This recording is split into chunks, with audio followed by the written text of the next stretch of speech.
oral polio vaccine kasabay po ng... To parents, it didn't make much difference.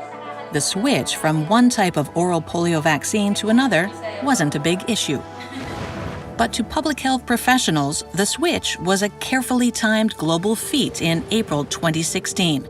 Trivalent oral polio vaccine, or TOPV, contains weakened forms of the 3 types of poliovirus.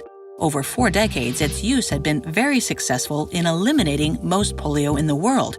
It also eradicated type 2 poliovirus. However, very rarely, the type 2 vaccine strain could circulate and change into a form that caused polio disease. To end that risk, the use of type 2 had to end globally at the same time, and every vial was switched with a new bivalent OPV. With the end game, we're not just eradicating the polio virus itself, we're also managing the circulating vaccine-derived polio virus. An initial challenge was timing. The Philippines had already planned to use TOPV in 2016, but the Secretary of Health decided to make the switch on the recommended global schedule. With that decision, the immunization department went into action.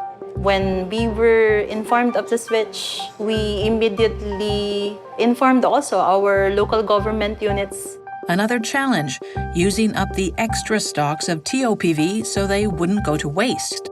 This involved an intensive February 2016 outreach TOPV campaign in communities with lower vaccine coverage.